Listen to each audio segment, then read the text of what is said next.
Welcome back, everybody, to a new episode of the Wisemen Say podcast.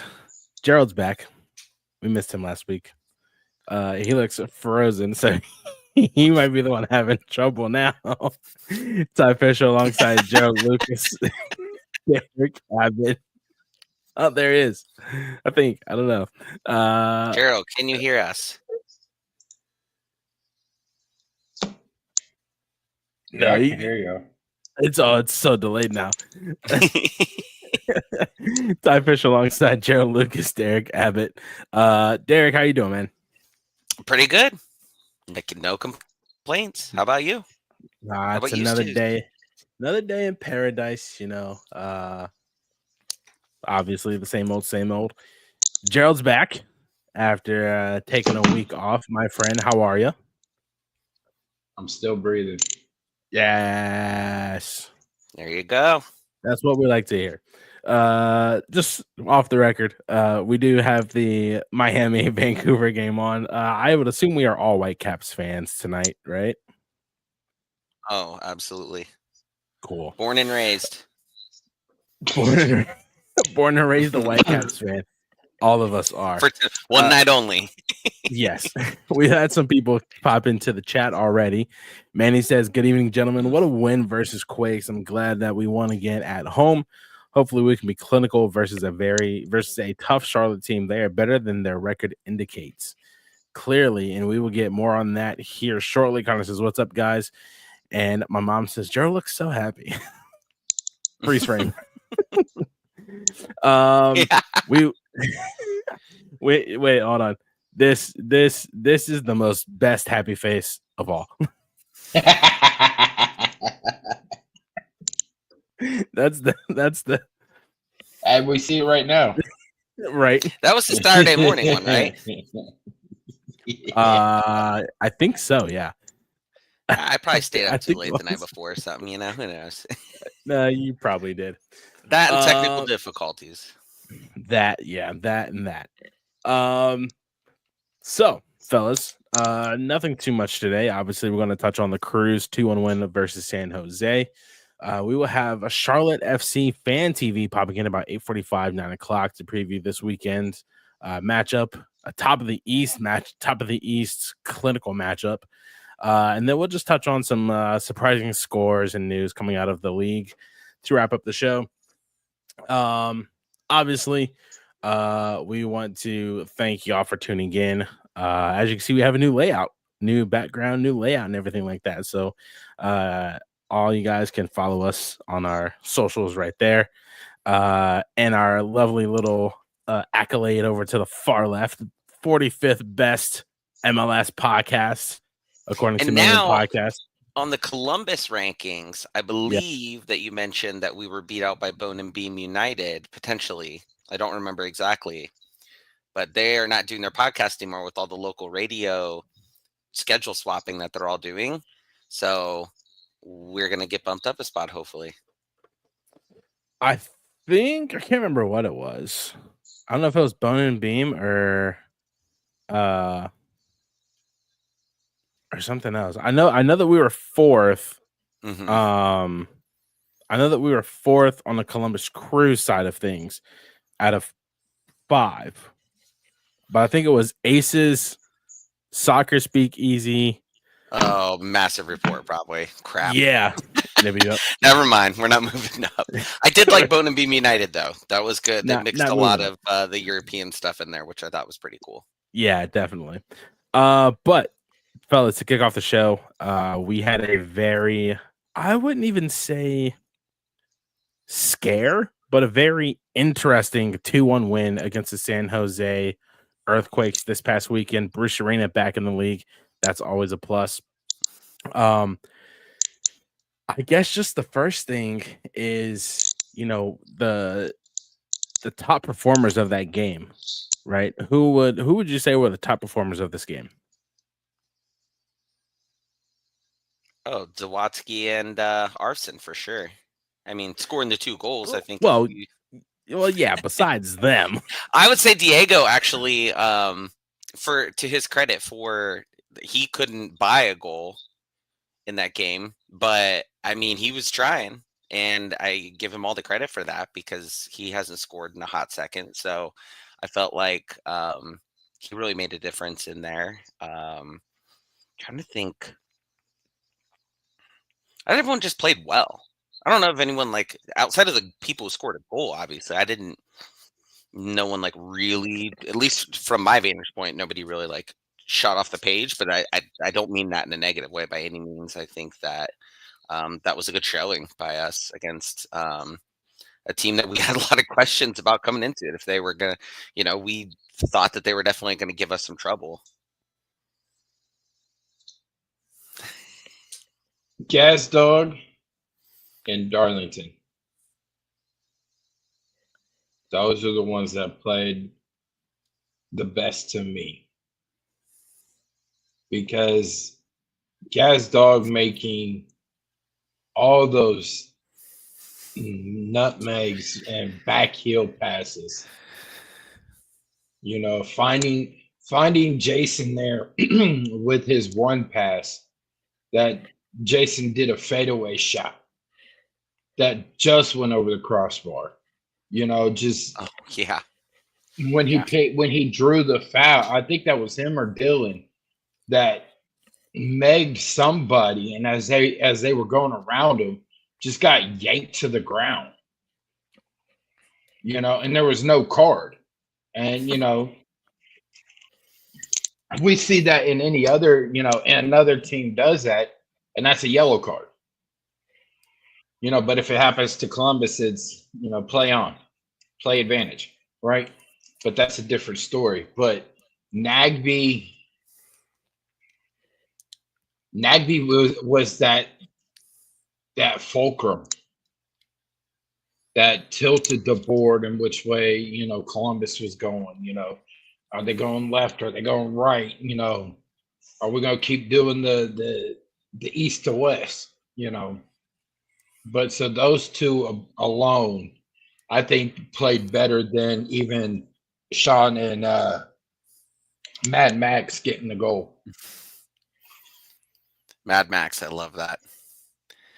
Yeah, I mean, Nagby, anytime, like, we even remotely, it creeps into our minds about just how long he's been playing and everything.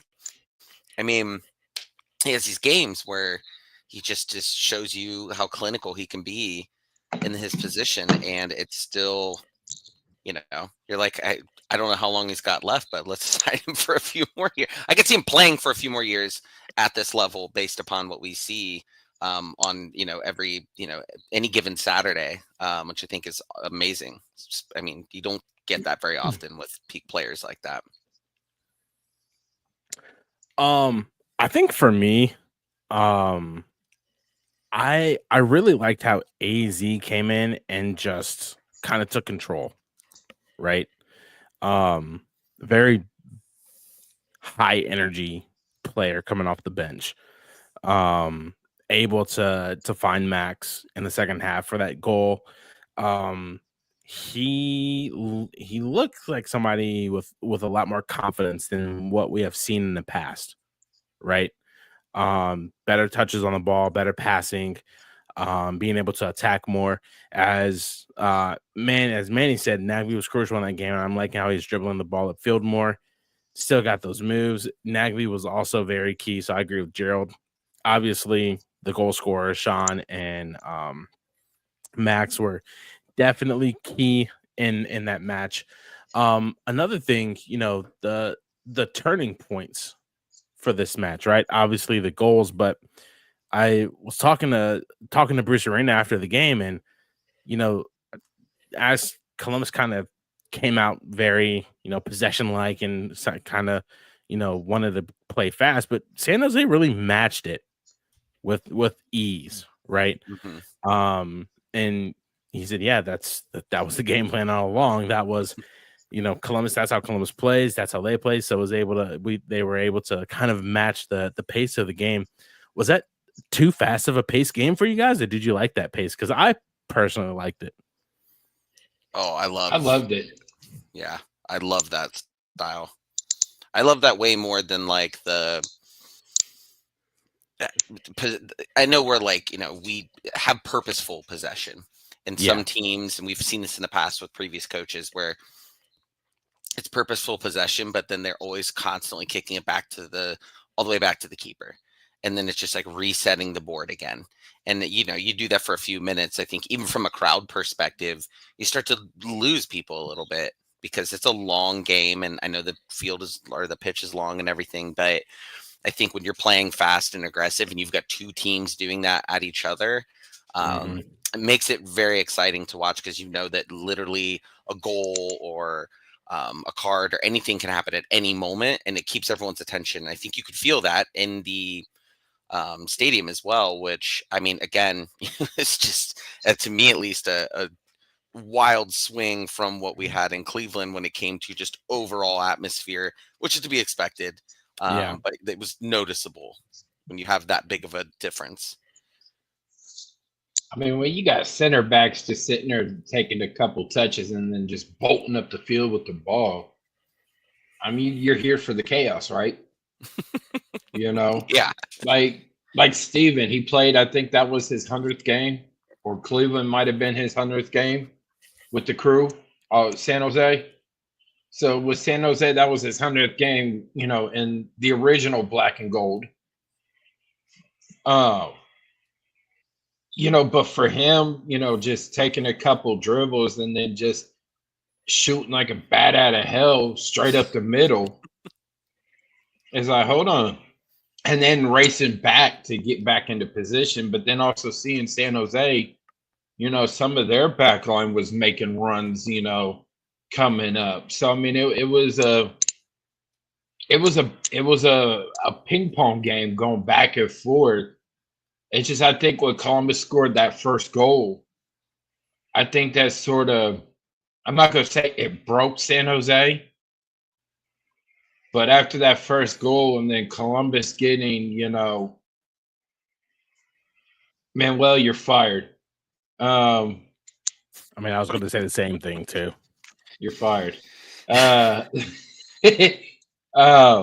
but going back and forth, and when Columbus scored it sort of,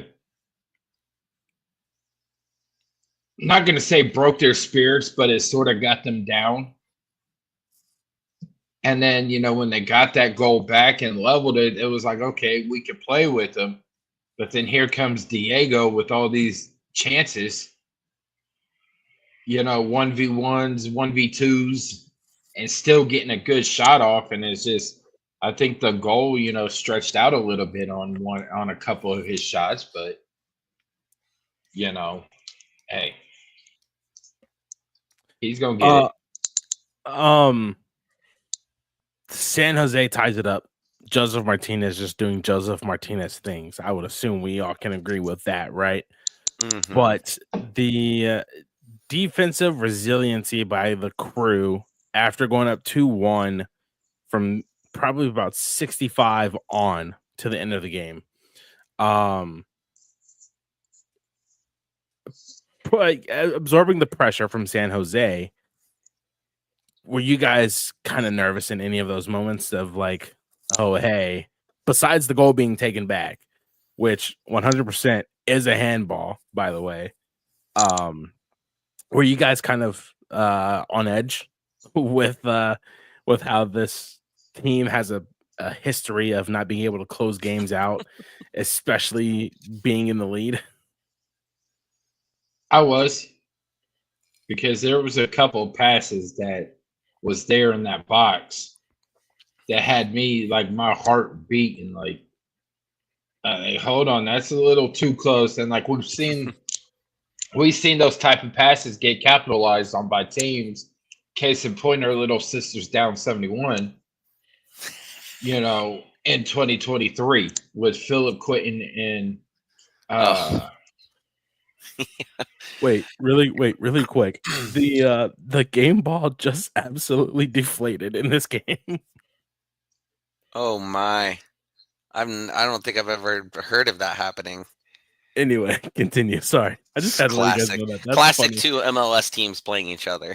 Well, that's so CONCACAF. You're right. Yeah. Yeah. Right.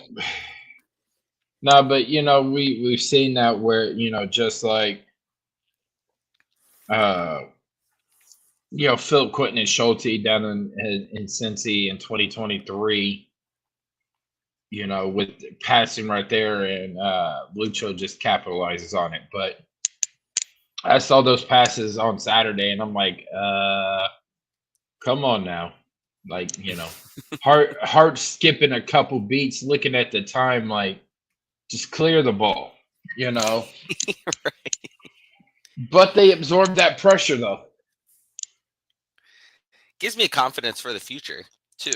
If you see him doing it in these early games, obviously, giving us, heart palpitations in the process. But I feel like if we could see them doing it now in these earlier in the season games, albeit, it again, heart palpitations, but it'll give me confidence going into have bigger matchups because they had three, very potential like people capable of scoring in those situations, and the fact that we were able to hold them off gives me hope for next time we play in Miami or Charlotte or a Cincy or someone like that who are going to be at top of the table, that in those situations we can expect a little bit higher level of what we should expect, from the defense in that spot. It ain't gonna be Atlanta, I tell you that. No, it will not. Not at all. And all three of those teams you just mentioned, we play this month in May. Oh, I didn't even think about that. Wow, we run the gauntlet then. Yeah, Holy Charlotte this week. It's Cincinnati on the 17th. Do we have a week off? No, we're away next week. At Philly. But we also have who else did you say? You said Charlotte, Miami. We also play Miami. I'm pretty sure this month. The 2 times we play them is before June. I'm pretty sure. Yeah. Wow. San Jose was last week. Charlotte this week. Philly. I could be wrong. Philly on the 10th. 14th is on a Wednesday. We travel to Montreal. 3 days later, we come back home for Hell is Real. Dude, they give us a Wednesday game in Montreal before. That's And then Cincinnati better have an away game on that Wednesday too. That's ridiculous. And the 24th, we're at Charlotte.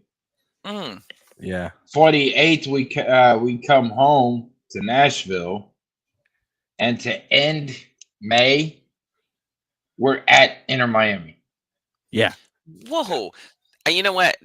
I will say, trying to spin it in a positive way, at least we're getting a lot of these heavyweight matches out of the way earlier in the season. But still, like, some of these teams, this will be the second time we're playing them already. And having them all in a row is just crazy. We only have one heavy hitter to play, honestly. Well, 2 of them in the month of June.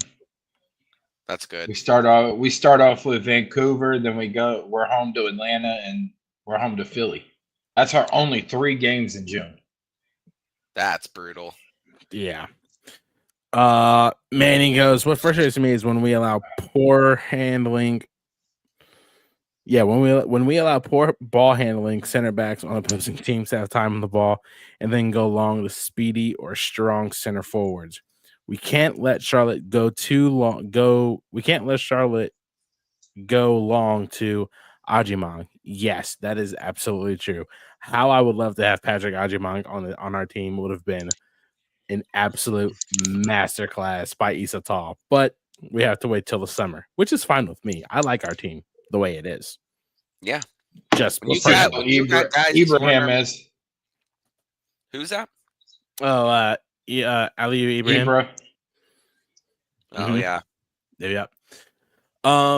We saw Nancy go straight to his bench 5 minutes into the second half, bringing on AZ for Jason Russell Rowe. If I'm not mistaken, I think that was the first. Yeah, it was. I've never seen. I mean, besides Gazdag coming in at halftime against St. Louis, I've never seen Wilfried Nancy go to his bench so early. And I think I texted you guys about that too. Yeah. Like right afterwards or something like that. And I remember Jerald, I can't remember off the top of my head how you responded, but you had a different take on it than I did. I did. I mean, it's not a bad look on Jason. It's just Bruce Arena changed up the tactics coming out of halftime. It was 1-1 coming out of halftime. And as soon as Nazi saw something, he brings in a different profile with AZ. And it just gives, it gives a different profile. Yeah, throws a wrench in their idea right away. It's not a bad look on Jason. I mean, he's not really, yes, he's a forward, but he's not a true striker. Mm-hmm. Yeah. You know what I'm saying? He's a good clinical finisher when he has time, but he's not your, a full blown, straight up, I just strike the ball, right? Yeah. And he's not an Erling Haaland or a like somebody whose sole purpose is to put the ball. Here's how I would compare Jason Russell-Rowe, Marcus Rashford. Yeah. Marcus Rashford, because yes, he scores goals, but he's also one of those guys who is your second to last option in the attack, right? To get the ball forward, to kind of hang back outside of the 18-yard box and kind of direct traffic next to the 10, which would be either Rossi or Daniel, to make sure that runs are being made on the wings and circulating the ball back and forth. That's how I view Jason. But he can also pull a defender because everybody knows he can also score. Yep. Mm-hmm. So if you got both him and Diego, or him and Daniel, not side by side, but in the same vicinity, that's going to pull two to three defenders that way. And if you can, get the cross off or get a pass off into that open area, you know what I'm saying? You did your job. Mm-hmm. You know what I'm saying? Being a 9 is not always about, being a striker. You know what I'm saying? Like, he is one of the best finishers that Columbus has when he's got the time. And that's just how I looked at it. AZ brought in a different profile. It's not Jason got in trouble or Jason didn't do something right. We don't know what his objectives were to start the game. But if Nazi sees something that Bruce did at halftime, changing up maybe the shape of everything, okay, go get somebody that has maybe a little more speed. Yeah. And go from there. AZ brings that chaos energy that Jason certainly does not as well, which it certainly is going to throw a wrench in any kind of, like, if you have like a precision tactical thing you're trying to do, he's going to be the one you're going up against where you're like, okay, well, this isn't really going to necessarily work when we've got this guy out here going up against us. Jason's more methodical than chaos. If you want to look at it like that, he's more of a tactical, tic-tac-toe, where AZ seems to be, throw shit at the fan and see if something sticks, right? I mean, look at all the shots he took that one game. Oh yeah. I'm gonna shoot. Something's got to stick to the back of the net, right? Usually, yeah. You know what I'm saying? So I look at it, those two together, I would love to have both of them on at the same time. We don't get that too often, do we? You get chaos and you get chaos attack. You'll have a tactical chaos. I like that. I like that a lot. This win, obviously, last week was kind of an somber asterisk next to the loss, but obviously, Crew are back in the win column. Was the loss to Miami kind of a, I don't want to say reality check, right? Because Columbus was riding a high, unbeaten heading into that match, right? And I feel like if they would have converted their chances, we would have won that match last week, right?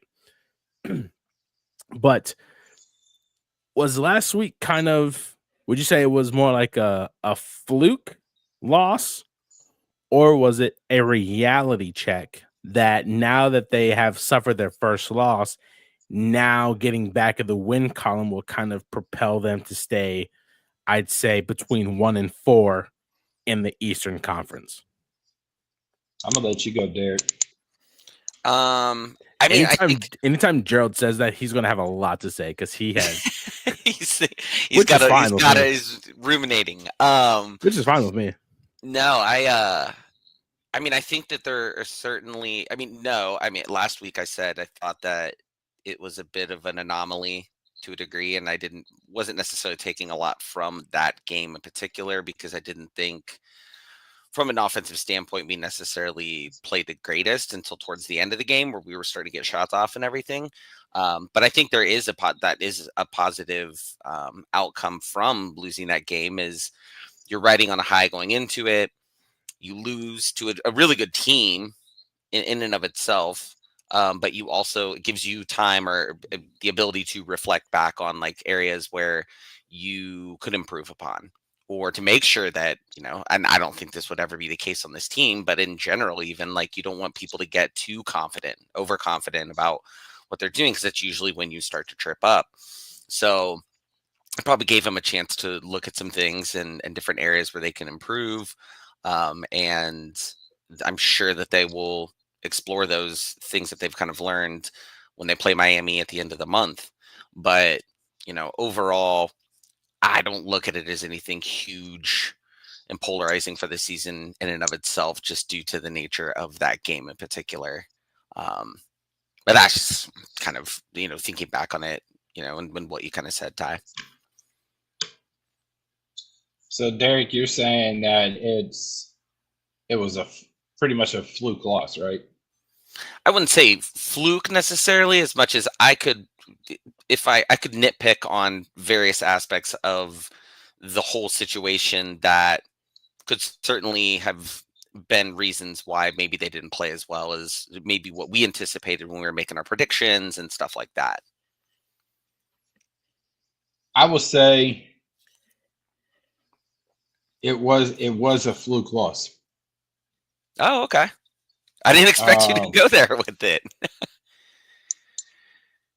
It was a fluke loss because honestly, both teams matched up really well.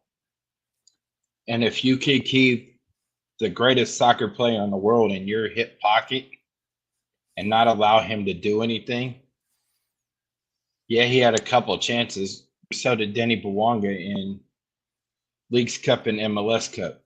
Look who had him in his pocket. But the way that the defense put clamps on Messi, nobody else on that team had any chance to hurt Columbus. It was the way that cross came in. I was going to say, except Benjamin Kramaski. I hate that guy. He's my John Tolkien. I love Kramaski. No, but except for the way that cross came in for that header, which I believe that was off of a set piece. It wasn't. No, I think it was run to play, wasn't it? Either way, crosses into the box have hurt Columbus the last few years. Yeah, absolutely. And having a player like Kramaski that can take advantage of those to be able to head them, it's the only thing that hurt Columbus. Other than that, stat-wise, Columbus had better stats. Columbus had better possession. It was literally Columbus matched Messi and company. So it to me, honestly, it was a fluke loss. The better team that day lost. And I will say that, our friends down in Fort Lauderdale, can can watch this and, argue with me, pull it up, whatever. But the better team lost that day up in Cleveland. All it did was a slap in the face to Columbus, and now Columbus is pissed off. So watch out. Ooh, love it. There's nothing I love more than when I go on a family vacation with my in-laws every summer, and we go to like roughly the same city in Florida, but we fly into Fort Lauderdale, and every time we have to drive there, we drive by the Miami Stadium where they play at, and it is nowhere near Miami. And I always just take a picture of it and send it to my friends, and I'm like, the Fort Lauderdale, and they're not even really by Fort Lauderdale if you like look at it on a map. I mean, it's still not even, I mean, maybe it's considered that, but there are a lot of areas in between there too. That's a total aside, but I just that made me immediately think of that. Oh no, yeah, no, it's not Miami. It's not. It's no, not at all. I can't remember like the actual place it's in, but it's like a suburb of Fort Lauderdale. I think it is Cocoa Beach. Is that what it is? I believe it's Cocoa Beach. Yeah, Chase, isn't it Chase something or other? Chase Stadium. I thought it was Dry Pink. Nah, Dry Pink was 2 years ago. Oh. It changed to Chase Stadium in 24, and then they have Freedom Park opening in 26, I think. Let me see. That's in Miami. Yeah, Freedom Park's Miami. I can't remember what New York's is, but that's I think like 26 or 27. It's literally smack dab in between Fort Lauderdale and Pompano Beach. That's what it is. Yeah, if you take the interstate straight 870 Commercial Boulevard, you'll literally run into the Fort Lauderdale by the Sea like pier. Which is funny because I literally stayed there like 2 years ago for a family vacation. So I was closer to their stadium than I was Miami. Nice. Any last final thoughts about this win? 2-1 win over the San Jose Earthquakes. San Jose didn't even have Hernan Lopez. No. To go alongside with Martinez, and that would have been even scarier though for Columbus. That would have been a test, having those two together. Don't get me wrong, Joseph Martinez, could do his thing. That's King Joseph, right? It's hard to it's hard to put clamps on him. But I think those two together, if they all start getting on the same page, San Jose is going to be a team to watch for in the West. But other than that, both teams played open. And Nazi did say that, playing, he didn't really want to play open, but that's just how the game was being dictated. And I think, like I said, that's why, AZ came in. Because the profile of the game changed. So, Derik, anything from you? No, I just thought it was a good win. I mean, we got points in the standing. That's always a net positive, and on to our actual, rivals and other people who are in our side of the U.S. here. I've never held like some kind of affinity for San Jose as our natural rivals, as people like to say. So it was a nice win, but geographical rivals. Our natural geographical rival. That's right. So on the upside of that, I guess we'll touch on this really quick.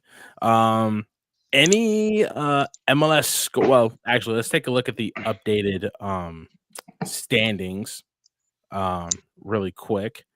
So we have Cincinnati at the top, 1 point above Columbus in second. Crazy. We were just mocking them for being really far down, and shame. They went skyrocketing up there. I looked at that after the game. I could not believe that. Oh my. Cincinnati at the top at 1, Columbus at 2, Philly and Charlotte round out 3 and 4. our good friends down in smack dab middle of Fort Lauderdale and Pompano Beach. yeah, thank you. The Pompano Beach, Inner Pompano. Miami at 5, Nashville 6, Orlando 7. You got New York and New York City, the Hudson River Derby on the outside looking in if playoffs were to start today. New England, Chicago, Atlanta, DC, Toronto, and our winless friends from the north, Montreal, rounding out the last 6. The New England's got me surprised. Yeah, I know. Yeah, they've been on a bit of a heater recently. Yeah, and I was actually about to touch on that here in a second. Top 10 in the Supporter Shield, Vancouver, obviously doing really well. Up 2-1 on aggregates, down 1-0 in the second leg of the CONCACAF Champions Cup semifinal. Cincinnati at 2, Columbus at 3, Philly at 4, Charlotte 5, Miami 6, Portland at 7, Nashville 8. Our friends who we will never face here in Columbus, Austin at 9, and Orlando at 10. But back to our good friends Caleb. Back to our good friend Caleb Porter. Right, New England. My word, that is what 3 straight wins. Mm-hmm. My word, how what changed from the beginning of the year to now? And I hope one of you says yes, he has his house on FanDuel somewhere. Hey, I haven't seen it on FanDuel yet. I don't even know that joke. I don't even. You don't know that? No. So no. I don't think I do. No. Jerald, do you want to tell it? Do you want me to? I'll tell it. Okay, thank you. So in 22, getting in, towards the end of the year, people were saying, Columbus had a chance to get into the playoffs. Oh, yeah. And I think it was like the last 2 or 3 games, and Porter was like, I'll put my house up for sale if guaranteeing that we get into the playoffs. Oh, and it came down to decision day, where all we had to do was hold on to the win over Orlando. Mm-hmm. Derik Etienne scored the opening goal for Columbus. Orlando came back and scored 2 more goals and killed Columbus's playoff dreams. We only missed it by 2 points. Not to mention a Milos Degenek own goal. Yeah. So that is where the running joke of Caleb Porter in his house comes that is funny. I mean, don't get me wrong. I loved Caleb Porter when he was here, right? Mm-hmm. But that was it was the most craziest thing ever. It's like, I bet my house that this team will make the playoffs, and we're like, okay, he means business, because we had missed it. We had missed it in 20 year before, and by like 1 point. Yes, and we had won the cup in 2020. So then it was just like, this team, we have the tools to get back to the playoffs. We're going to get back to the playoffs, and I bet my house that we will make it to the playoffs. As soon as that, it was I think it was a penalty or something like that on Degenek. As soon as that, it was a handball. That's what it was. It was a handball on Milos Degenek that gave Orlando a penalty. And as soon as that happened, we're like, it's over. Oh, there goes that. Yep. Well, and better get the moving trucks ready. We missed it by 1 point. But yeah, no, New England is on a tear. Dude, now, do we know if any of their players have neck tattoos? Carlos Hill. Does Carlos Hill have a neck tattoo? I think so. Because remember, he was saying he wanted more players with neck tattoos. Yeah, that's when Cucho came along. But to say something about New England, though, he changed up his system from his predictable systems that he's run, the 3-5-2 or the 5-3-2 or 3-5-2, whatever, and then his 4-3-3. He turned into 4-3-3. He turned into a 3-4-1-2 Wow. and has went on a 3-game winning streak. So Who says you can't teach an old dog new tricks? Hey, I mean, blind squirrel finds a night every now and then, right?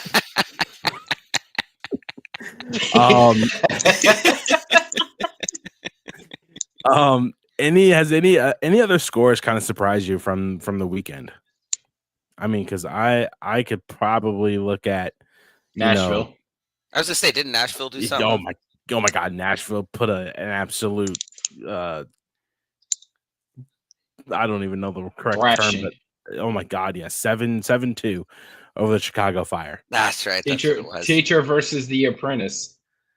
Berhalter versus BJ Callahan. Yeah, yikes! I didn't even put 2 and 2 together on that one. Here's 2 for you, right? Miami blowing a 3-1 lead to FC Dallas. And then St. Louis blowing a 2-0 lead, or sorry, a 2-1 lead, while down to 10 men to LAFC.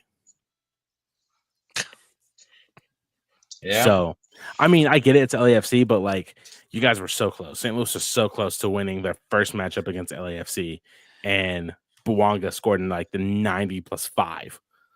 That's a bit of a soul crusher. That'll rip the soul right out of your body right there for sure. That will. Yeah. And I also think what we're about to talk about here kind of ripped the souls out of Charlotte FC with that New England win, suffering their first home loss of the season.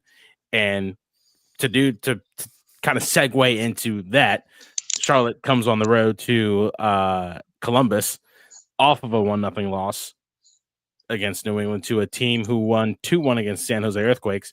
But we have Lee from Charlotte FC Fan TV. I've talked with Lee multiple times. Great guy he is. How are you, man? I'm good. How you guys doing?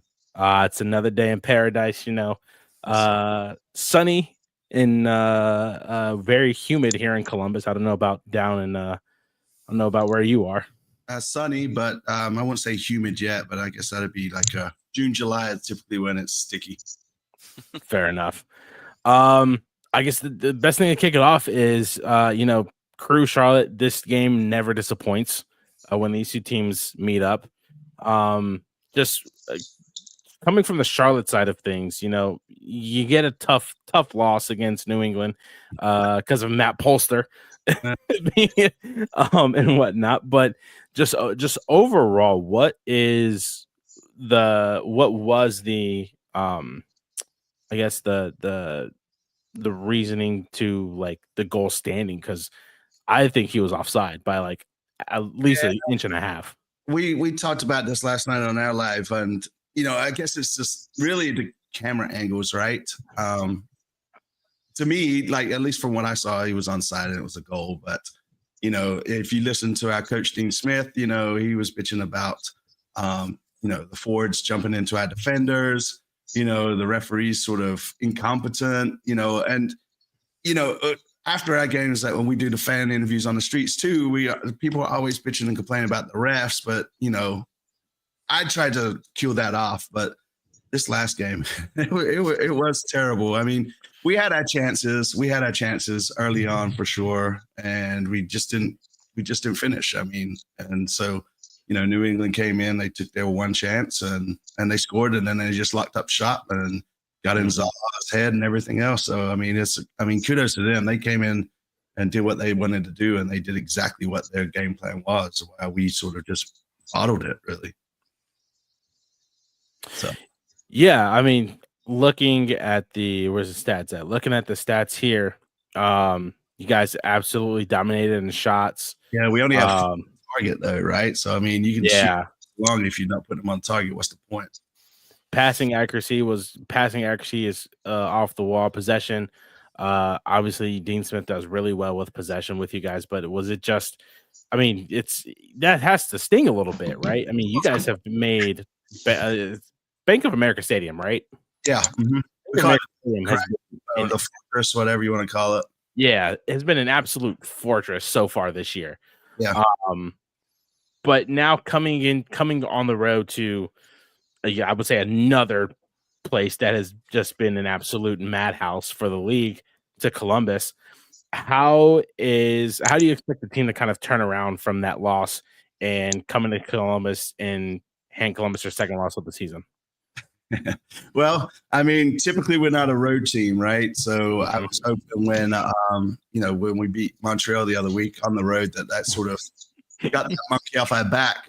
But you guys are a solid team too, right? I mean, you sit second in the league for a reason, right? And I believe, if you start looking at stats and go down that part, you guys are on par to be where you are, right? And we sort of where we need to be, or where the stats show that we are. I'm hoping that with the loss at home, I think we had that was our first loss in 8 games at home. And, so I'm hoping that means we're going to start a new streak on the road, because I think our next 9 games, 7 of them are on the road. So yeah, that's true. Right. And it is right. I mean, I'm personally last night when I don't know if you guys get into score predictions or if you want me to hold off on that, but last night we kind of did that at the end of our show, and I just don't see us winning this one, to be honest with you. We'll be lucky if we can, nick a point and keep going. I know Jerald wants to ask this question Yeah. about Zaha. So I'm gonna let him kind of ask that. Maybe there's something that maybe we don't know, and whatnot. So Jerald, if you want to ask that you've always been wanting to talk about today. So first off, Lee, I know you gotta love those beauty cameras. Yeah. After we had our debacle with you guys, 23. Mm-hmm. But with this Wilfred Zaha, going over it and reading it a couple of times, who is he talking more so some of those fanatic fans that's talking on social medias, or and if it is, do you applaud players finally just stepping out and speaking on it? Yeah, so me personally, I don't think it was directed at Shard FC, right? Because most of the fans here, at least if you stay up on Facebook, right? I mean, that place is just it's just a cesspool, right? But after the game, even on that loss, right? Nobody was really complaining about Zaha. So when he came out with that, to me, it was out of left field, at least from a Shard FC perspective. Now, talking about in Europe and over in Turkey, right? And then people just maybe are just slagging him off, right? Saying that his career's gone down in MLS. And after he was so frustrated that you saw during the game, it's possible that one of those comments just sort of he was like, F it, I'm going to just talk my piece. Personally, to answer your second question, I think players should just let that stuff go, right? Because all this did was add fuel to the fire. And so, I honestly don't think it was directed at Shard FC fans yet. I mean, I know some of them are starting to sort of start questioning him being here, but again, he really didn't have a preseason with us, right? He had a baby, he had to fly back to England, and he's probably only played 3 or 4 games with us, right? So to really come down from a Charlotte perspective, at least, right? I think I thought he was cooking the first 15, 20 minutes of the first half. And I thought, man, this is it. We're just going to light up New England. But for whatever reason, we didn't. And I feel like, to me, that was outside of the Charlotte area who he was talking to. So do you think it was more or less like some of the ones that are sports fans that don't really understand, the game, and just, saying, oh, he's a superstar, he should be doing superstar things?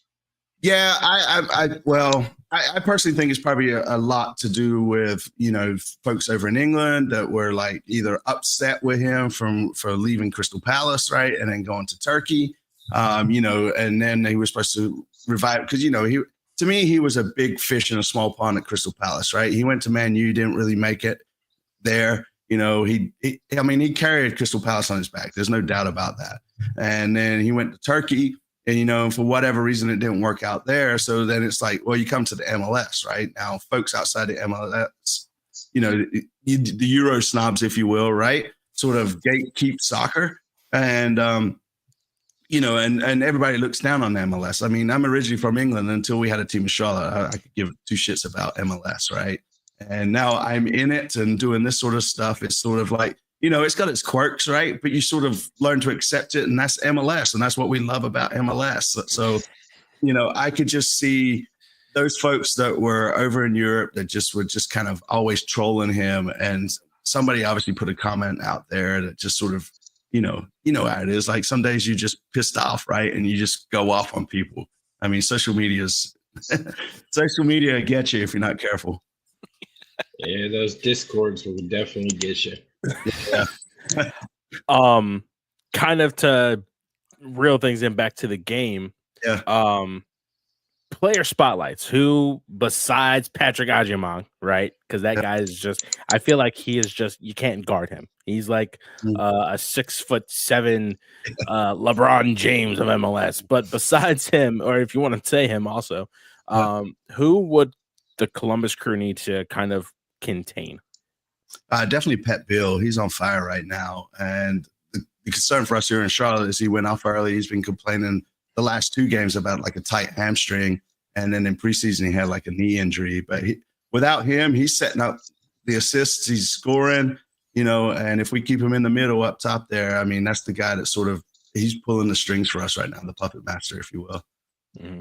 And Agyemang, I mean, there's a big debate going on in Charlotte if he should be even starting, right? Personally, I think he's sort of, Aiden Takalakmi or whatever. I wish these guys just had last names like Smith or Frank or something, right? But they come out with these crazy ass names, and it's just hard to.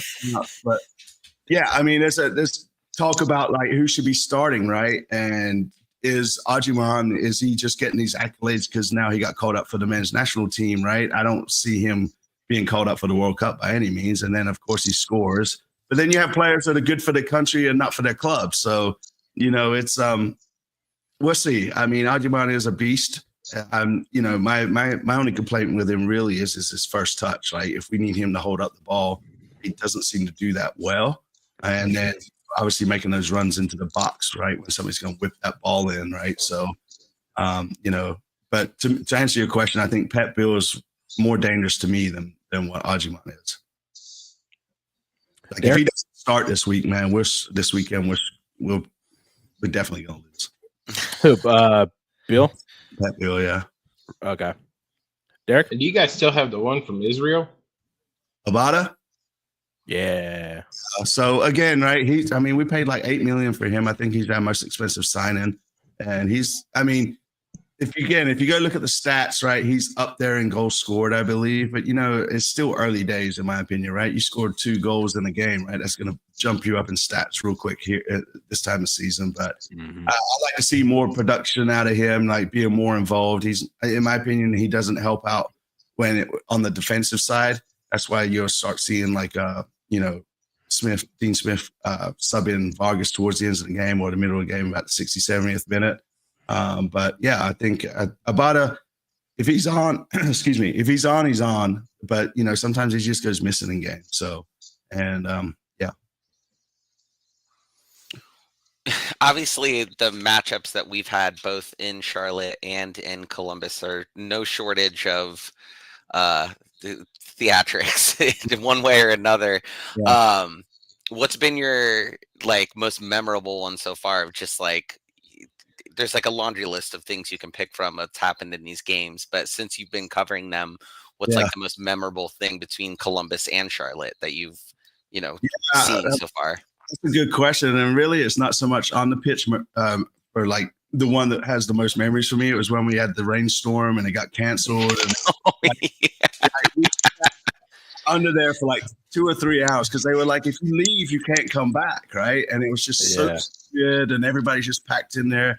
And then we, obviously I sit right in the supporter section where the drums are and everything. So those guys came out and, next thing, we're just pounding beers. And then it's like, are you calling it or not, right?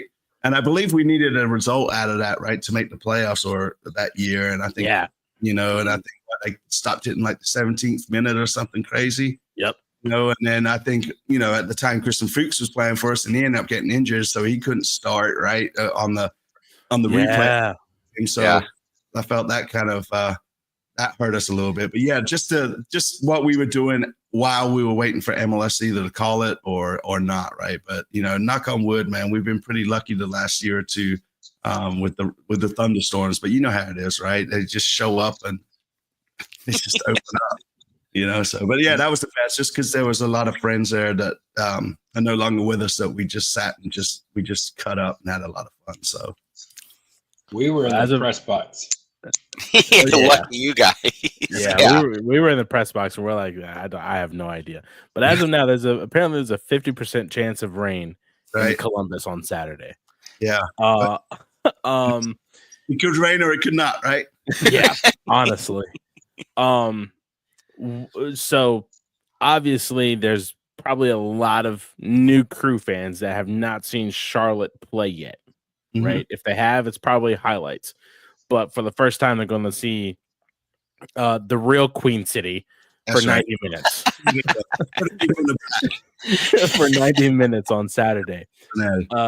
What kind of challenge do you think Charlotte would present to the Crew that would expose Crew fans to see Charlotte that would expose Crew fans to Charlotte FC for the first time? Yeah, now Dean Smith's here. Like, we've become defensively sound, right? We had the goalkeeper of the year last year, right? Our back line's pretty solid. We got Tim Ream, we got Malando, we got Privet, and we just got a solid back line, and we got a couple of injuries, so we got somebody covering it on the right back for us, and but.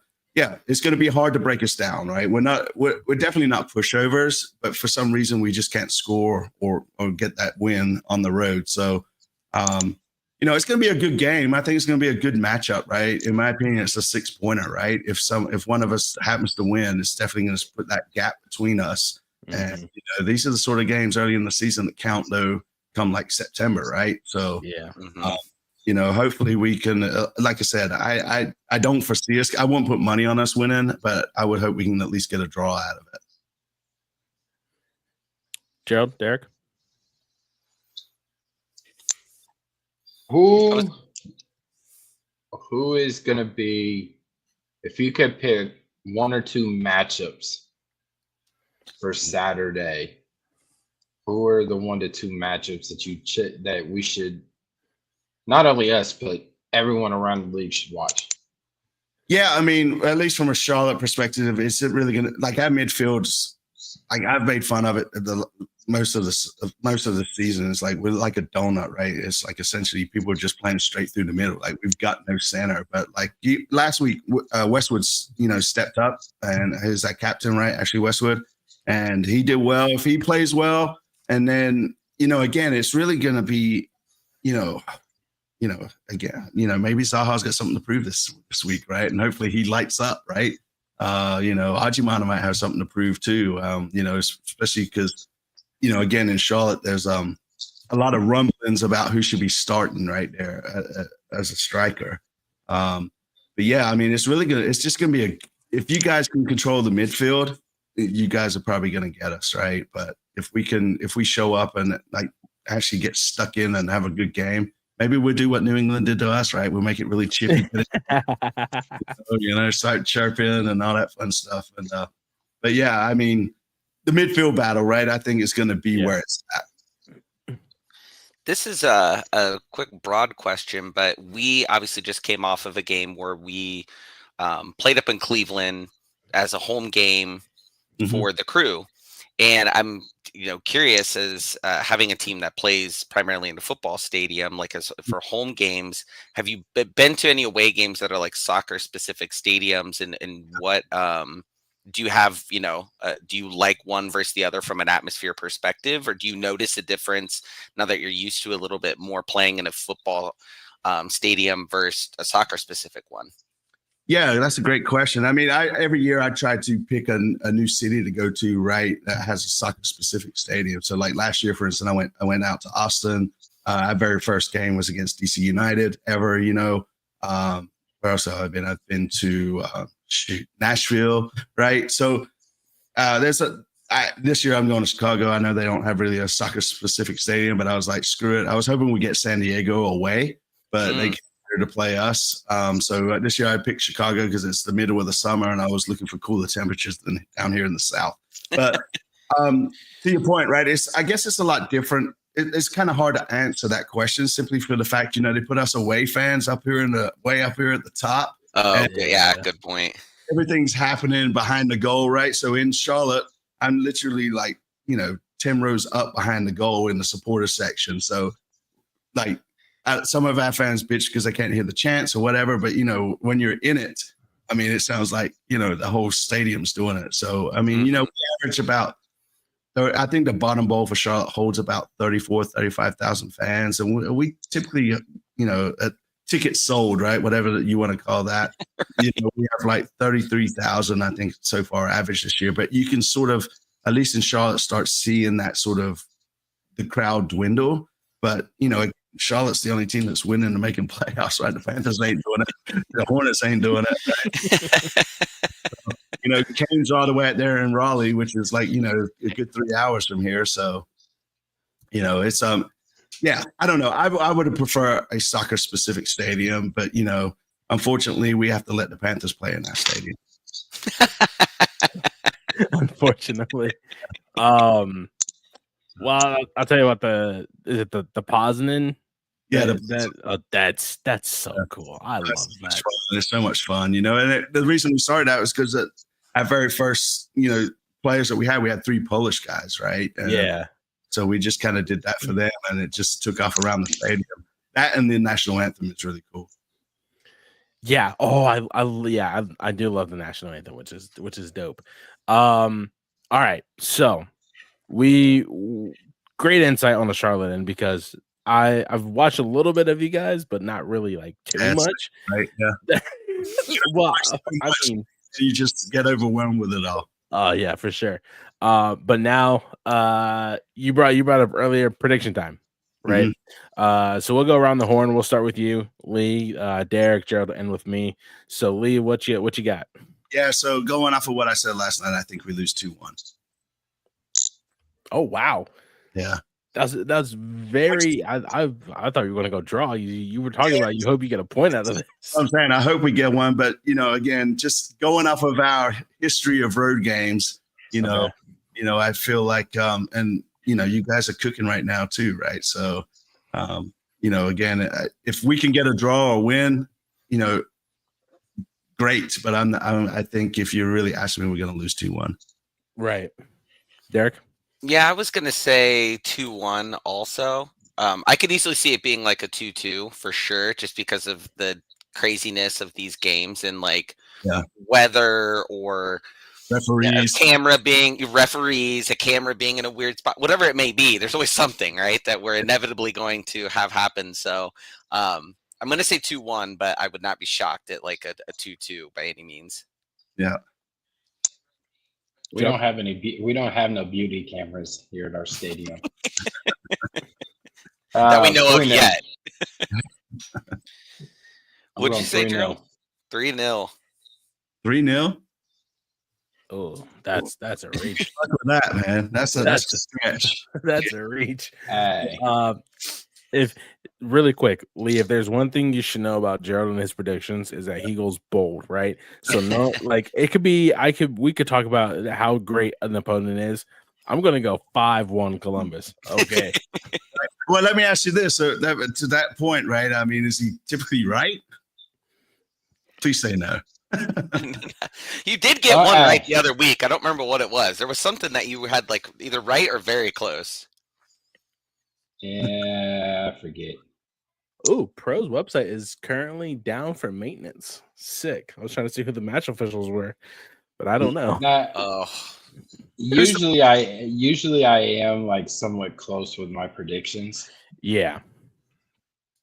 But I really I just see, Columbus is tough at home. Yeah. Mm-hmm. But like so are we, and we lost to New England, so that's true. And if I'm not wrong, Columbus has not beaten Charlotte since Charlotte came into MLS. Is that At, true? It's at either home it's or either in been general? in general. It's either been a draw or a loss. Whoa. Okay. Well, I dang. you said Columbus has not beaten Charlotte. Correct. Since Charlotte came into the league, Columbus has not beaten Charlotte. It's either been a draw or a loss. We've only played in league play, I think, right? We've never played in any other tournament or anything that I can think of. At least. So starting in 2002, or sorry, 2022. My word. We have 1-1, 2-2, 1-0, 4-2 Columbus in 2023. 2-0 Charlotte, 1-1, and that's it. So according to FB Ref, Columbus has beaten Charlotte one time, 4-2. Okay. At lower.com. That's why I said I didn't say for sure, but I just, I could have swore that it was Charlotte, Columbus hasn't beaten Charlotte.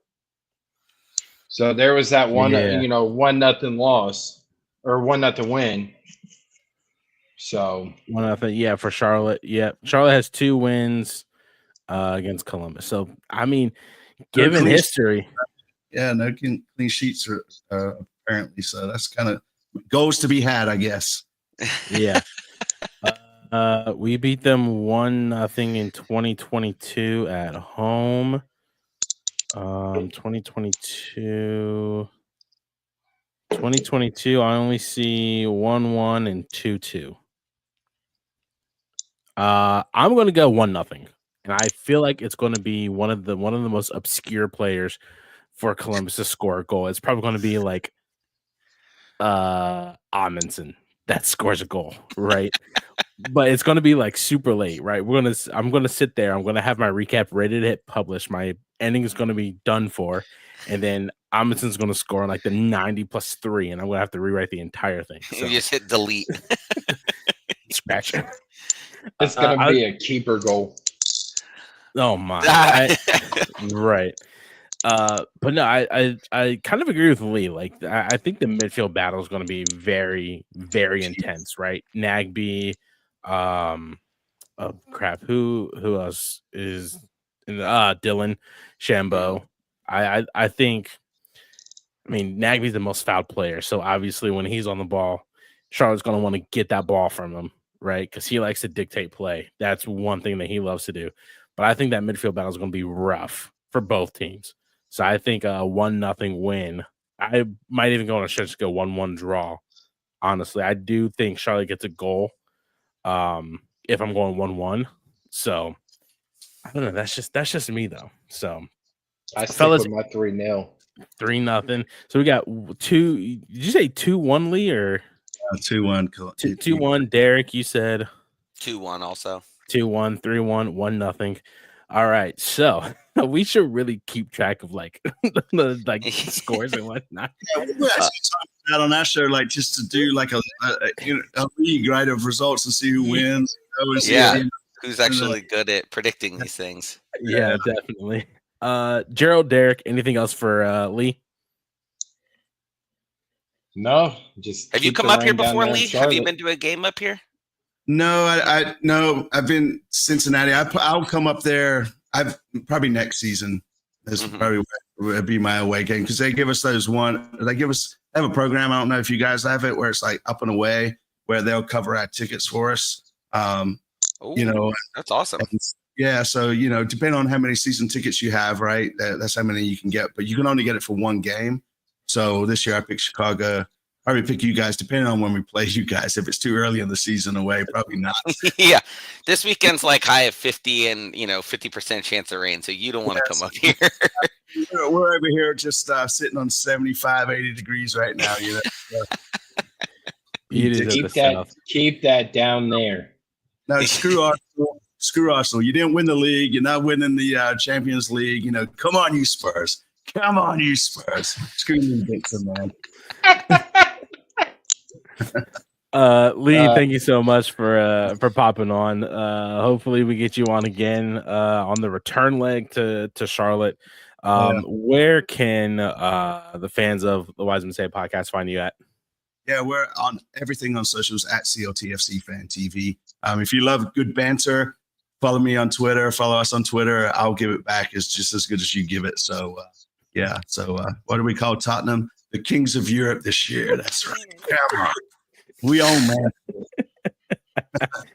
Lee, thank you so much for popping in. Hopefully it's a good game on Saturday, just in our favor.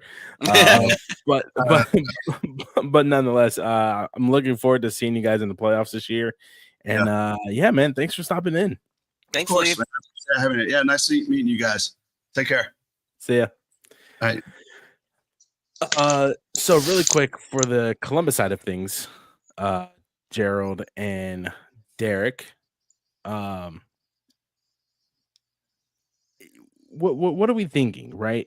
Obviously, we have the tools to get the win, right? But given the knowledge that Lee dropped just now, are we still confident in the win, or are we wanting to make adjustments, changes to the lineup? What are we thinking? I was honestly going to go 2-2 at first. Yeah. And the more that just because, you watch the league and our team long enough, some of these teams come in or you go there and it's going to be a bit of chaos. And Charlotte and the Crew are no shortage of that, like we were talking about earlier.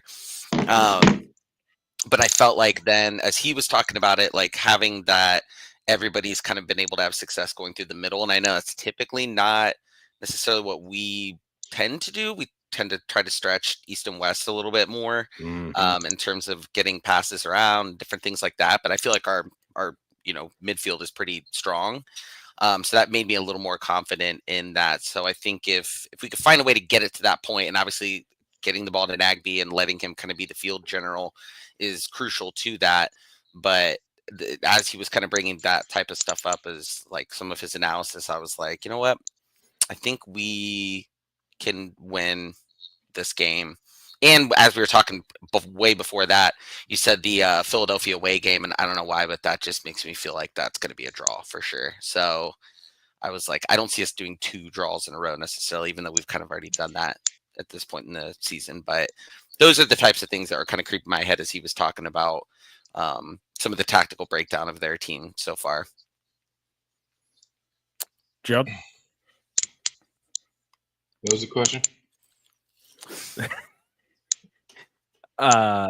Given what Lee told us about Charlotte, are we still confident? Do we make any changes to the lineup?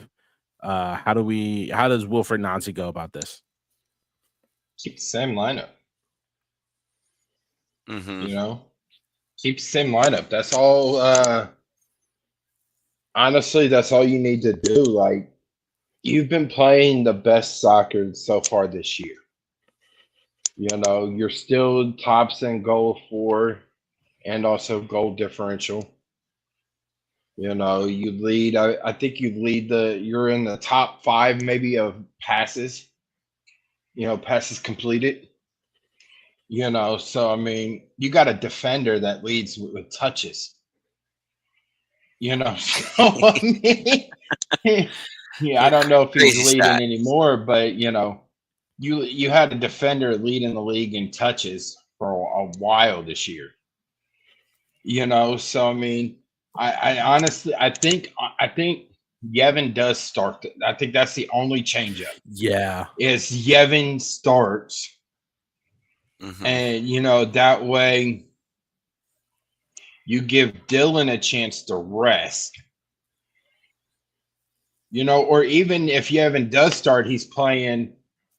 He's playing out on the left with Sean there in the middle. And still be able to have Dylan out there alongside with, Nagby. And I think with Mo and Max and Jason, Diego, and Daniel, I think that's the lineup that goes against Charlotte to start the game. Now, I think Ibrahim, does come in the second half maybe one of the late subs. But then again, it's all how Nancy sees it when he's down there on the down there, watching everything. So I mean, Miami's out. Miami's out. Amazing. Oh, hey, man, MLS, sorry. MLS gets a team in the CONCACAF finals. So, My word. They're just happy about that. Well, probably not really, because if it's not Miami, they probably care a little less. Yeah, but no. It's especially now. Let's also talk about it. This is a Canadian team, by the way.